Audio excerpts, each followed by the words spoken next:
Futuristic sci-fi movie Tomorrowland को explain करेंगे, जो 2015 में रिलीज हुई थी। मूवी की शुरुआत साल 1964 में होती है, जहां एक जीनियस बच्चा न्यूयॉर्क में लगे इनोवेशन मेले में अपना जेटपैक सूट लेकर एक जज निक्स के पास जाता है। जज उसकी इनोवेशन देखकर इम्प्रेस होता है, पर फ्रैंक कहता है अब यह प्रोटोटाइप है और प्रॉपर वर्क नहीं करता। तब जज अपना माइंड चेंज कर लेता है। जरूरी सूचना,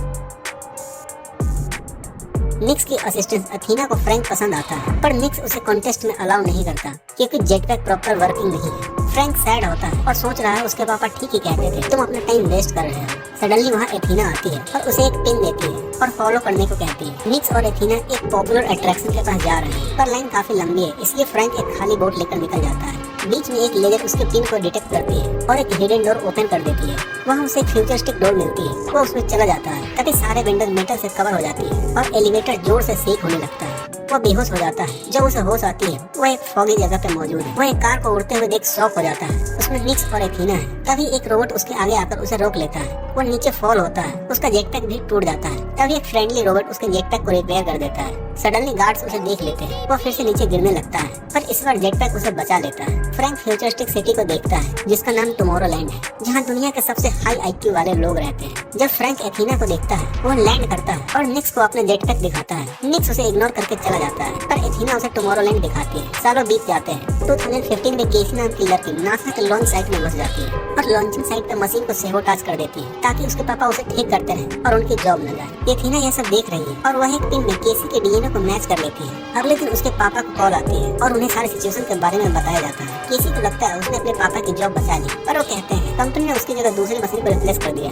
इसलिए तुम्हें मेरी जॉब बचाने की नाकाम कोशिश बंद कर देनी चाहिए। पर वो पॉजिटिव रहने को कहती है और फिर से मशीन को खराब करने लगती है। पर इस बार पुलिस उसे अरेस्ट कर लेती है। कुछ घंटों बाद उसकी रिहाई मिल जाती है और उसका सामान उसे लौटा दिया जाता है। उसके साथ वह पिन भी है। जब वह उसे टच करती है तो उसे दूसरी जगह की विजन आती है। कॉइन नीचे गिर जाता है और जब केसी उसे फिर से टच करती है तो उसे फिर से सेम विजन दिखता है। नेक्स्ट टाइम केसी पिन को हाथ में उठा लेती है और थोड़ी दूर पर उसे एक फ्यूचरिस्टिक सिटी दिखती है। पर जब वो चलती है, वो जेल की दीवार से टकरा जाती है। इस बार केसी पिन को कागज से उठाती है, तभी वो देखती है उसके पापा उसे देख रहे हैं। रास्ते में जाते हुए केसी के पापा उसके हरकतों के लिए उसे डांटते हैं। वो कहती है आप एक बार इस पिन को टच करके देखिए, आपको सब समझ आ जाएगा। उसके पापा पिन को टच करते हैं, पर उन्हें कुछ नहीं दिखता है। मतलब पिन सिर्फ केसी के लिए वर्क करता है। उसके पापा पिन को अपने पॉकेट में रख लेते हैं। रात को जब उसके पापा सो रहे थे तो वह पिन को चुरा लेती है। जैसे ही वह पिन को टच करती है, उसे दूसरी दुनिया देखने लगती है। वो आगे चलती है, पर नीचे गिर जाती है अपने सीढ़ियों से। उसके पापा उसको देखते हैं। केसी पिन को लेकर खुले एरिया में चले जाती है और फिर पिन को टच करती है। वो टुमारोलैंड में पहुंच जाती है। वह उस सिटी की एक ट्रेन में ट्रैवल करती है। उसके पिन में एक टाइमर चल रहा है, उसे कोई नहीं देख पा रहा। केसी नेक्स्ट स्टॉप पर ट्रेन से उतर जाती है और कुछ साइंटिस्ट को देखती है।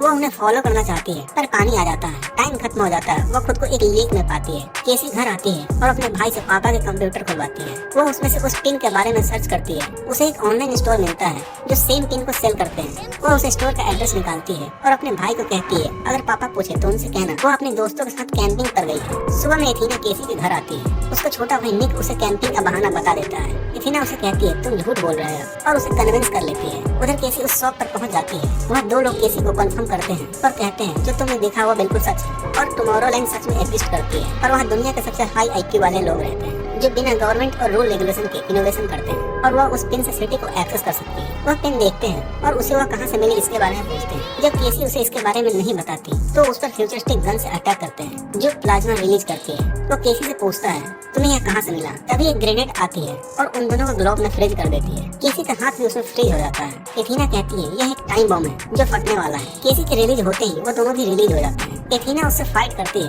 केसी उनका सामान गिरा देती है। तभी एथीना एक का गर्दन अलग कर देती है। तब केसी को पता चलता है वह लोग एनोमैट्रिक्स है। एथीना केसी को लेकर भागती है। वो दोनों सेल्फ ब्लास्ट हो जाते हैं। एथीना केसी को एक कार में बिठाती है और कहती है वो हमें ढूंढ ले, इससे पहले हमें यहाँ से निकलना चाहिए। और वह उसे सब कुछ समझा देगी। गाड़ी में केसी उससे बहुत सारे क्वेश्चन करने लगती है। तभी एथीना कहती है उसने उसको यह पिन दिया था। केसी उससे और भी क्वेश्चन करने लगती है, पर तभी एथीना ग्लिच करने लगती है और वो खुद को फिक्स करती है। यह देख केसी शॉक हो जाती है क्योंकि एथीना भी एक एनोमैट्रिक्स है। यह देख केसी कार से भागती है। एथीना उसे फॉलो करती है। तभी एक कार उसे टक्कर मार देती है। मौका देख केसी ट्रक लेकर भागने लगती है। एथीना सेल्फ रिपेयर हो जाती है और दौड़कर गाड़ी में आ जाती है। वो की निकालकर गाड़ी के गेट को लॉक कर देती है। केसी चिल्लाने लगती है। फाइनली एथीना उसे शांत कराती है और कहती है ये तुम्हारा लास्ट दिन है और तुम्हें टुमारोलैंड जाना चाहिए क्योंकि उन लोगों ने कुछ ऐसा बनाया है जो हमारे पास नहीं है। उधर क्राइम लोकेशन पर पुलिस आती है और रोबोट के जले हुए सर को देखती है। वह और वहाँ इन्वेस्टिगेशन करे उससे पहले वहाँ एक डेव नाम का एजेंट आता है जो खुद को सीक्रेट सर्विस का एजेंट बताता है। रोबोट को देखने के बाद डेव सभी ऑफिसर को मार देता है। उसके लोग कहते हैं उन्होंने लड़की को ढूंढ लिया है। उधर दोनों न्यूयॉर्क की तरफ जा रहे हैं। वो किसी के पास जा रहे हैं जो उसे टुमारोलैंड ले जाएगा। केसी उसे क्वेश्चन करने लगती है पर एथीना शट डाउन हो जाती है। नेक्स्ट मॉर्निंग एथीना उठती है और ड्राइविंग करने लगती है ताकि केसी सो पाए। एथीना उसे बताती है हम जिसके पास जा रहे हैं उसका नाम फ्रैंक है। वो अपने और फ्रैंक की स्टोरी सुनाने लगती है। थोड़ी देर बाद केसी की आंखें खुलती है और उसको एक घर के सामने गाड़ी से निकाल दिया जाता है क्योंकि एथीना अब चली गई है, इसलिए लोगों से हेल्प मांगने के अलावा उसके पास और कोई रास्ता नहीं है। तभी एक गार्ड डॉग उसका पीछा करने लगता है। केसी फिसल कर गिर जाती है। वो देखती है डॉग अपना फुटप्रिंट नहीं छोड़ रहा, मतलब वह एक होलोग्राम है। उसे इग्नोर कर केसी दरवाजे को नॉक करती है। वह कैमरे के सामने टिम को दिखाती है और टुमारोलैंड के बारे में पूछती है। एक जोरदार हवा का झटका केसी को दूर गिराती है। तभी वहाँ फ्रैंक आता है जो अब बड़ा हो गया है। वो केसी को वहाँ से जाने के लिए कहता है और बताता है टुमारोलैंड कुछ नहीं है, यह बस लोगों को मैनिपुलेट करने का एक नाम है। तब फ्रैंक चला जाता है और डोर को लॉक कर लेता है। केसी वहीं बैठती है जब बारिश हो रही है। उसे एक आइडिया आता है और वह पार्किंग में खड़े ट्रक में आग लगा देती है। फ्रैंक आग बुझाने के लिए बाहर आता है। तब तक केसी घर में घुस जाती है और डोर को अंदर से लॉक कर लेती है। जब फ्रैंक अंदर जाने की कोशिश करता है तब केसी उसे उसी हवा का जोरदार झटका देती है जिसे फ्रैंक ने उसे पहले दिया था। केसी घर में पड़े फ्यूचरिस्टिक इनोवेशंस को देखती है। वह बहुत सारे स्क्रीन्स लगी हुई है जो एक टाइमर के साथ घट रही है। सडनली फ्रैंक सीक्रेट डोर से अंदर आता है और केसी को बाहर जाने के लिए कहता है पर केसी उसे कुछ सवाल पूछने के लिए मना लेती है। फ्रैंक कहता है उसे टुमारोलैंड से बाहर निकाला गया क्योंकि उसने कुछ ऐसा बनाया था जो उनके पास नहीं था, जो उसकी स्क्रीन पर चल रही टाइमिंग से कनेक्टेड है। फ्रैंक कहता है क्या तुम अपने मरने का डेट जानना चाहोगी? केसी कहती है हाँ, पर मेरी मौत का कारण यह भी तो हो सकती है, इसलिए वह इस पे विश्वास नहीं करेगी और खुद की डेस्टिनी खुद ही तय करेगी। केसी के इतना कहते हैं स्क्रीन की परसेंटेज गिर जाती है। फ्रैंक यह देख इम्प्रेस हो जाता है। तभी बाहर वह एजेंट डेव आ जाता है जो खुद भी एक रोबोट है और केसी को ढूंढ रहा है। फ्रैंक जल्दी से सारे गेट को लॉक करता है। जब एक रोबोट गेट खोलता है फ्रैंक उसे इलेक्ट्रिक शॉक देता है। बाकी बचे हुए फ्रैंक के लगाए गए ट्रैप में डिस्ट्रॉय हो जाते हैं। फ्रैंक सीक्रेट डोर से नीचे जाता है और रोबोट से लड़ते हुए रोबोट का हाथ काट देता है। तभी डेव फ्रैंक को पकड़ लेता है और उस पर गन पॉइंट करके मारना चाहता है। सडनली केसी उसे पीछे से नॉकआउट कर देती है। दोनों एक टब में बैठते हैं और सीधा एक लेक में जाकर लैंड करते हैं। फ्रैंक अपना हिडन मोटर बाइक स्टार्ट करता है पर वह स्टार्ट नहीं होती। वहाँ एथीना आ जाती है। उन दोनों में आर्ग्यू होने लगता है। फ्रैंक कहता है तुमने तो कहा था सारे पिन डिस्ट्रॉय हो गए तो इसके पास एक पिन कैसे आए? एथीना कहती है उसने पिन इंटेलिजेंट लोगों के हायरिंग के लिए रखा था। फ्रैंक कहता है अगर एथीना झूठ बोल रही है तो ज्यादा क्वेश्चन करने पर वो शट डाउन हो जाती है, इसका मतलब वो तुम्हें इग्नोर कर रही है। फ्रैंक कहता है एथीना फेक इमोशंस दिखाकर तुम्हें बीच रास्तों में छोड़ देगी। हालांकि एथीना को उसकी बातों का बुरा लगता है पर वह इग्नोर करती है। फ्रैंक अपने सीक्रेट चैम्बर में जाता है जहाँ से तीनों टेलीपोर्ट होकर आईफिल टावर पर पहुँच जाते हैं। वहाँ एक गार्ड खड़ा हुआ है। फ्रैंक अपने बहुत सारे क्रेजी इन्वेंशंस निकालता है जो गार्ड को टच करते ही वो बेहोश हो जाता है। वह सब एक रूम में जाते हैं जहाँ बहुत सारे फेमस इन्वेंटर्स के स्टैचू लगे हैं। फ्रैंक बताता है आईफिल, टेस्ला, बॉम्ब और एडिसन इन लोगों ने टुमारोलैंड को स्टार्ट किया था और आईफिल टावर को एंटीना बनाया गया था। वहाँ एक सीक्रेट एंट्रेंस है जिसे फ्रैंक रिवील करता है। ऐसा करने से टावर 2 भागों में बढ़ जाता है और एक रॉकेट आती है। तभी वहाँ रोबोट्स आ जाते हैं। जल्दी से रॉकेट स्टार्ट होती है और एक गेटवे में एंटर करती है। वो सब टुमारोलैंड आ जाते हैं। अथॉरिटी उन्हें लैंड करते हुए देखती है और उनके पास आती है। तभी फ्रैंक एथीना को एक स्पेशल बॉम्ब देता है जिसे वो अपनी बॉडी में छुपा लेती है। निक्स वहाँ आता है और उन्हें अरेस्ट करना चाहता है। तभी फ्रैंक और एथीना बताती है केसी की वजह से स्क्रीन की परसेंटेज गिर गई थी। ये सुनकर निक्स शॉक होता है और सबको लेकर फ्रैंक के डेंजरस इन्वेंशन में ले जाता है जिसका नाम टोकियन मशीन है। एलिवेटर से ऊपर जाते हुए केसी को अपने फ्यूचर की बहुत सारी झलक दिखती है। सब मशीन के सेंटर में पहुंचते हैं। फ्रैंक केसी को उसे चलाना सिखाता है। इसकी हेल्प से वो इंसानी इतिहास के किसी भी पल को देख सकते हैं। केसी शॉक हो जाती है जब वो अपने कुछ दिनों पहले के दिन को देखती है। फ्रैंक कहता है इसकी हेल्प से तुम फ्यूचर भी देख सकती है। वो हाई स्पीड में मूव करती है और देखती है प्रॉब्लम आने वाली है और 58 दिनों बाद दुनिया खत्म हो जाएगी। मशीन ने प्रेडिक्ट किया है 58 दिनों में दुनिया खत्म होने वाली है। केसी निक्स से कहती है अगर तुम यह सब जानते हो तो धरती पे लोगों को इन्फॉर्म क्यों नहीं करते? निक्स कहता है उसे कोई फर्क नहीं पड़ता क्योंकि अर्थ डिस्ट्रॉय होने वाली है, न कि टुमारोलैंड, और वो किसी को भी यहाँ नहीं लाना चाहता क्योंकि वो टुमारोलैंड का भी वही हाल करेंगे जो उन्होंने अर्थ के साथ किया है। केसी उसकी बातों को मानने से इनकार करती है और उसकी एटीट्यूड की वजह से स्क्रीन थोड़ी देर के लिए फ्लिक होती है जिसमें एक बेहतर दुनिया दिखती है। फ्रैंक निक्स को बताना चाहता है कि दुनिया को बचाने का अभी भी चांस है पर निक्स उसे इलेक्ट्रिक शॉक देता है। थोड़ी देर बाद फ्रैंक को होश आता है।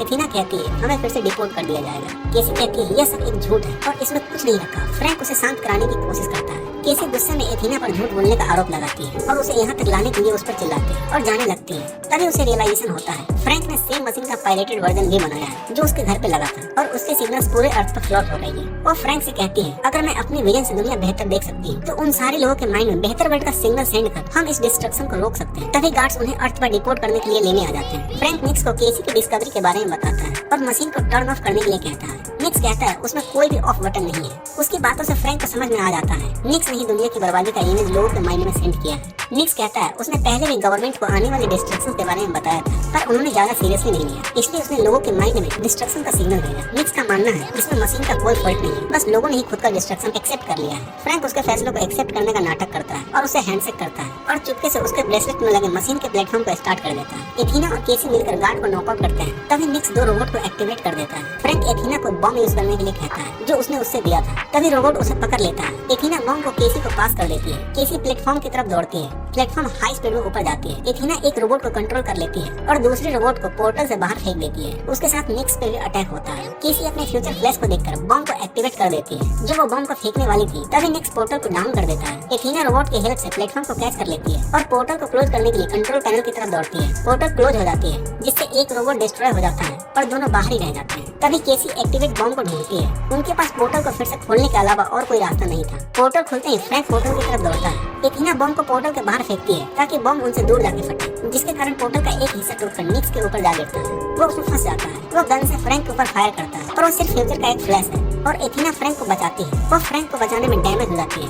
फ्रैंक उसे रिपेयर करने के लिए ले जाता है पर एथीना उसे ऐसा करने के लिए मना करती है और बचपन की कुछ बातें बताती है। वो कहती है वो भी उसे लाइक करती थी, पर जब फ्रैंक को पता चला कि एथीना भी एक रोबोट है वो उससे दूर रहने लगा था, जिससे एथीना को बहुत हर्ट हुआ। वो कहती है तुमने मुझे ऐसा फील कराया जैसा कोई रोबोट फील नहीं करता। थोड़ी देर में एथीना की बॉडी एक्सप्लोड होने वाली है। एथीना चाहती है उसकी एक्सप्लोजन की हेल्प से वह मशीन को एक्सप्लोड करे। फ्रैंक अपने जेटपैक सूट पहनकर एथीना को ऊपर ले जाता है और उसे मशीन में गिरा देता है, जिसके कारण पूरी मशीन डिस्ट्रॉय हो जाती है और उसका मलबा निक्स के ऊपर जाके गिरता है और निक्स मारा जाता है। सडनली टुमारोलैंड में पावर कट हो जाती है। फ्रैंक बुरी तरह लैंड करता है। अब उन्हें पता नहीं क्या करे। तभी केसी को अपने फ्यूचर फ्लैश से आइडिया आता है और सबसे पहले फ्रैंक पोर्टल को फिक्स करता है, जिससे केसी अपने फैमिली वालों से मिल पाती है और दोनों फिर से पिंक प्रोग्राम को स्टार्ट करते हैं। वो एथीना की तरफ बहुत सारे रोबोट्स को बनाते हैं जो पूरी दुनिया में ट्रैवल करके इंटेलिजेंट लोगों को पिन देकर उन्हें टुमारोलैंड लाया जा सके ताकि अर्थ का फ्यूचर बेटर हो। दोस्तों अगर आपको वीडियो अच्छी लगी तो प्लीज वीडियो को लाइक करें, शेयर करें और चैनल को सब्सक्राइब करें।